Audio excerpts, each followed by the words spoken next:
I'm gonna throw my 2 cents in here on this subject. Um, my thing is, my family was from here, but I wasn't like born here. And I wasn't raised with any appreciation for sports. Okay, um, I'll give you the brief history. Um, my dad's ancestors moved to Milam County in the mid 1800s. Uh, my dad's family lived in a small 3-room cabin out in the woods out in Macefield. They hunted or grew pretty much everything they ate. My dad was the baby of 6 kids. He was the first one who didn't ride a horse to school, out to the little 2-room school out there in Macefield. Dropped out of school after the ninth grade to go to work to help support the family. That's the way he was raised. And my mom came from essentially the same upbringing over in East Texas. You know, um, if they weren't raised with any appreciation for sports, if it wasn't something that helped put food on the table, then it wasn't something that they wasted time with. That's the way my dad was raised, my mom, that's the way I was raised. Okay.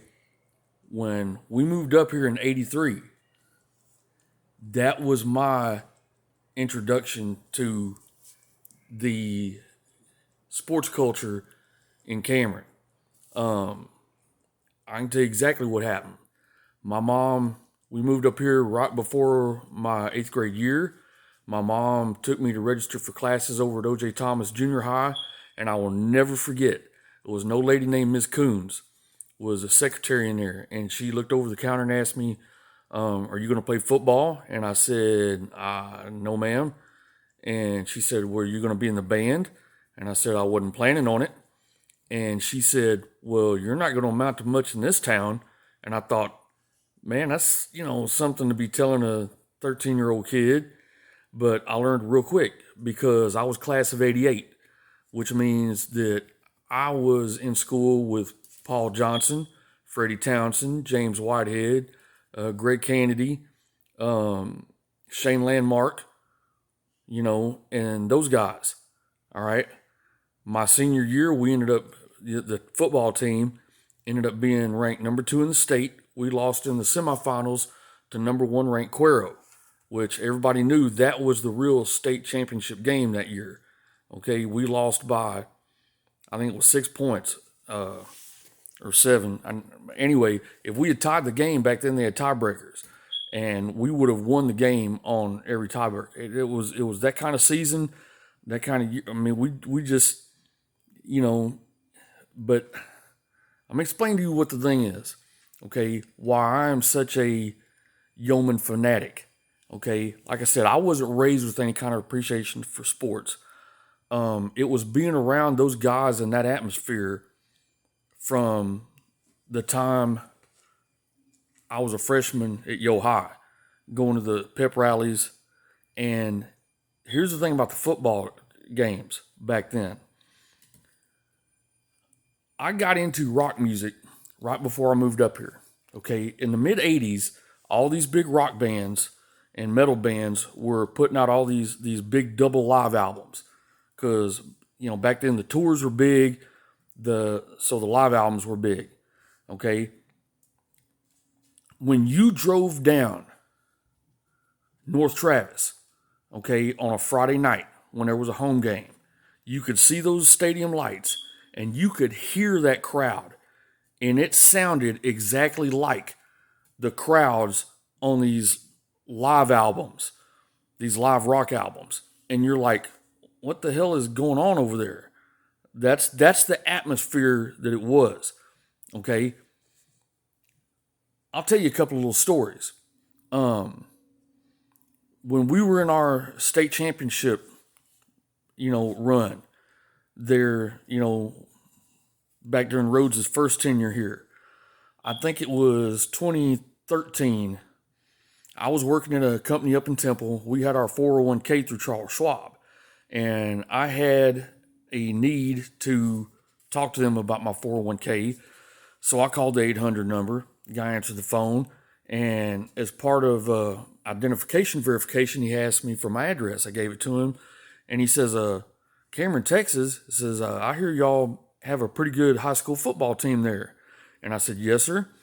And thinking, this guy's probably in Dallas or something, I asked him, where are you at? And he said, I'm in Gary, Indiana. And I thought, Gary, Indiana? And I asked the guy, I said, how do you know about the Cameron Yeoman in Gary, Indiana? And this guy says, my parents have some friends who retired up here from Texas, and they came from a town where their high school team used to get their butts whooped by your team on a regular basis. And every fall, we have to listen to how those Cameron Yeoman and their crazy fans are doing. Now, understand this. These people moved up there not from Cameron, and they're up there not bragging about their team, but bragging about us, our team, the Yeoman, and their crazy fans. All right.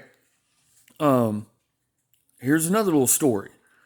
I don't know how many of y'all are familiar with this, but there's a guy named David Smoke. He's got a website called Smokey Forums, and Smoke used to have a 3-hour block on ESPN radio when ESPN was broadcasting over our old 1330 AM, and he had a local show out of Waco. And every Friday during the fall, that entire show, they talked about Central Texas high school football. And this one Friday, I think it was 2014, when we were in the middle of the playoff run, and their calling topic for listeners was, what Central Texas high school football team has the best home field advantage? Okay. And I didn't listen to the whole 3 hours. I listened to like 45, 50 minutes on my drive home from work. And in that 45 or 50 minutes, I bet I heard at least 15 people call in and say that it was a Cameron Yeoman. And this wasn't people from Rockdale or Hearn or even Temple. It was people from Austin area, from Waco, from just way out, okay, that was calling and bragging about us because that's what they said. I remember this one guy specifically said, those fans let you know where you're at from the singing of the school song to the last whistle, to the point that you're glad to just get out of that stadium with your life. Okay? That was us. That's what they were talking about, okay? Anybody who sees this video, if you went to a pep rally back in the 80s, the 90s, the 2000s, okay, tell me if I'm wrong, okay, especially in that old high school gym. The doors would be open, those windows would be open, and you could hear that pep rally from Circle K to the golf course, from Holloway Laundry to the Citizens Drive-Thru Bank. You knew there was a pep rally going on, okay? We were intimidators. Understand this. We like to run around and put this hashtag out there, defend the tradition, okay? That's not talking about the football players, okay? I mean, yeah, it's talking about them, but understand this. Football players, coaches, they come and go. Who's here year in and year out, decade after decade? Whose responsibility is it really to defend the Yeoman tradition? It's us, okay? It's us. It's people like Franklin Glauser. And us, all right? We have lost that. You go to a pep rally or a football game now, and it's like being in a piano recital, okay? People sitting in and I understand there's some people are saying, oh, well, as long as my kids are making good grades, well, why are you at the football game? Okay? Why are you there? Why'd you pay money to go there? You people don't understand how much of an effect that we have, especially on defensive third and fourth downs when our boys are trying to make a big defensive stop. Okay, you're making noise in the crowd and messing up the opposing offense's, snap counts and keeping them from hearing play calls and stuff. It works. I've seen it work, many times. But I'm telling you, people used to be scared. And not just to come to Yoe Field. When we would go to other people's stadiums, we would act the same way. Okay? I had a cousin of mine tell me that she knew some people. I forget what. I think that too was during one of our playoff runs. We were playing a team, and we were meeting in or I don't remember. Anyway, they said that they knew some people that were fans of the opposing team that told her that they were some of the first people to get to the stadium before the gates even opened up, and said there was already a line of Yeoman fans waiting. And just to see that intimidated them. We used to be intimidators. You talk about the 12th man down at A&M, that's what we used to be. Okay? There was nobody who used to be comfortable coming into our stadium and playing because they knew we were going to get rowdy and loud. And we've lost that. And it really is a crying shame. It really is. Now there's some people in there talking about their Bell Brigade and stuff like that. I feel bad for the cheerleaders because those young women don't know what it was like. When I went to high school, when we had a pep rally or even during a game, half the stands were cheering right along with the cheerleaders because they knew the words. Because a lot of them were friends with them and knew the words from hearing them practice all the time. But it was just school spirit. And to be honest with you, especially at pep rallies, the other half that weren't cheering along with the cheerleaders were yelling other cheers over them. Especially that, what was it? SEN, IOR, seniors are the best by far. Stuff like that. It was rowdy. It used to get rowdy and loud in that gym. I mean, to the point where you almost couldn't stand it. It was fun. And everybody participated. Everybody was up yelling, trying to outdo each other. I'll tell you this right now. Back when I was in high school, and for a lot of years, because I went to a lot of pep rallies after I got out of high school, okay, the seniors did not lose the yell competition. It didn't happen. They took it serious. So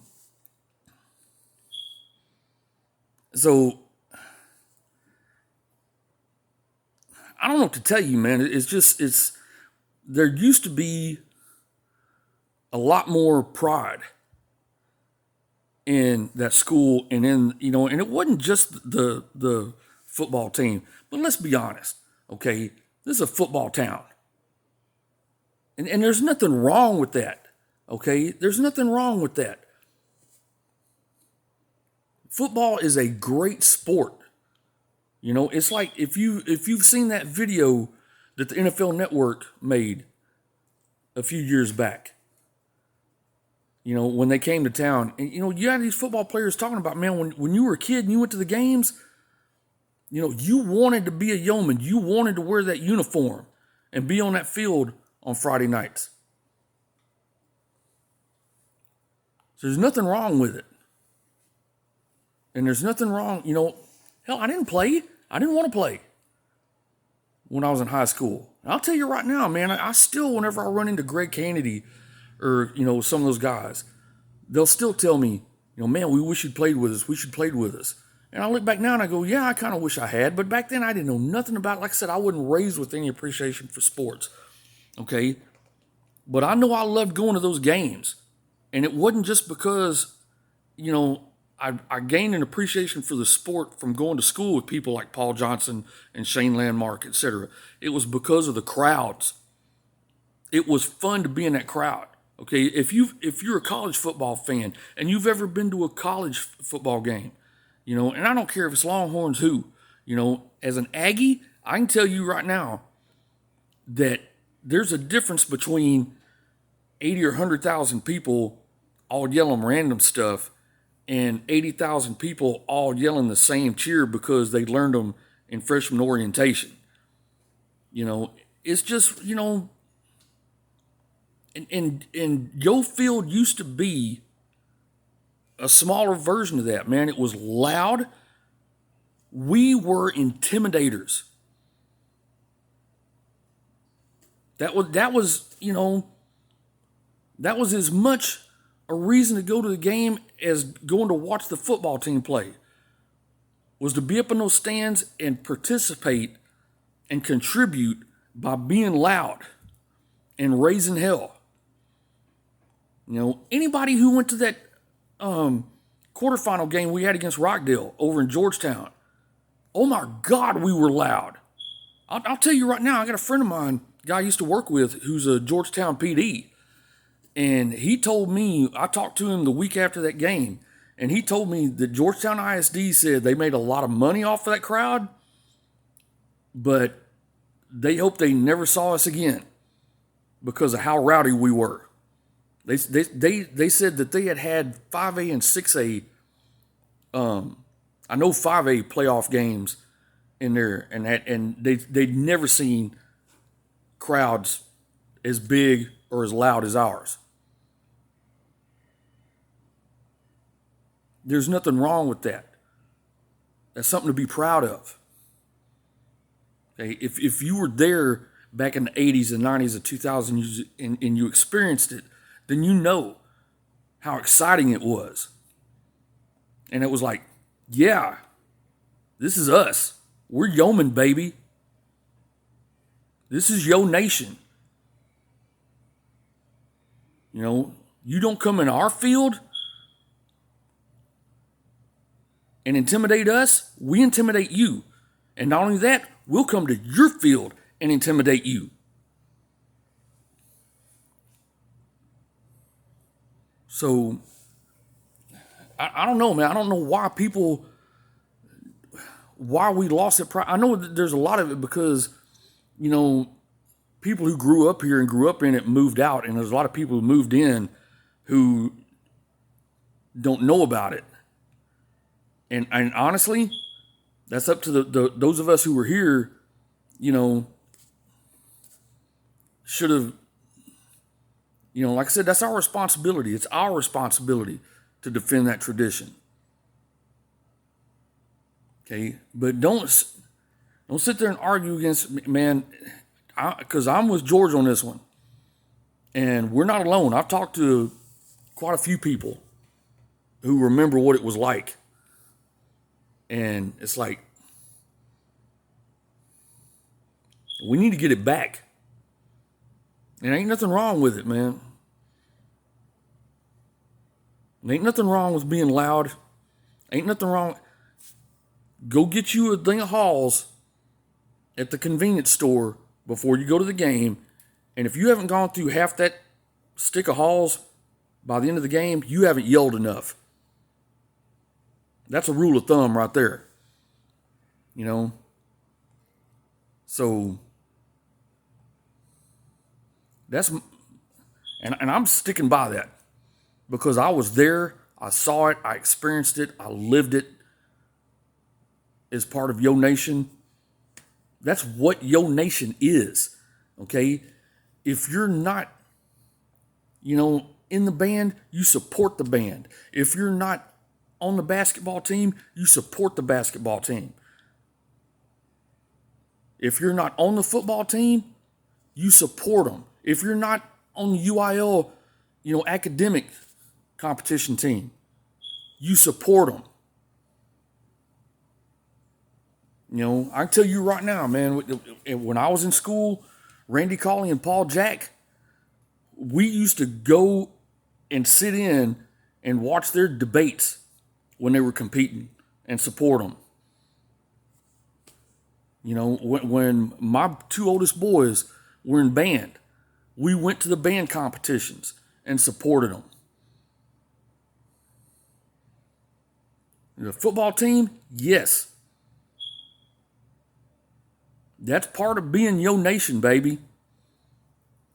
You're not actually out there on the field playing the game. You're not on the sideline coaching. You're up in those stands making noise and raising hell. Supporting those boys, letting them know we got your back. Because we want to go to state just as badly as you do. We want y'all to go to state so that we can go with you. Anybody who's been in those state championship games can tell you. For a little 3A town, man, we pack the stands, baby. But it ain't just about going and sitting and watching. You can do that on TV. Especially now with that they're broadcasting. You go to the games to make noise and intimidate the other team. To be a 12th man. Pep rallies, it was just fun. It was just fun. Now, we used to have a blast at those pep rallies. We looked forward to the pep rallies. Not just so we could sit and chit-chat.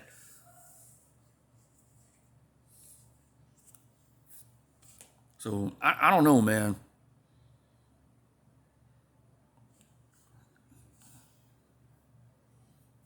We need to get it back. Just because. So, that's all I got to say. Go Big Yo. Yo pride never dies. Once a yeoman, always a yeoman.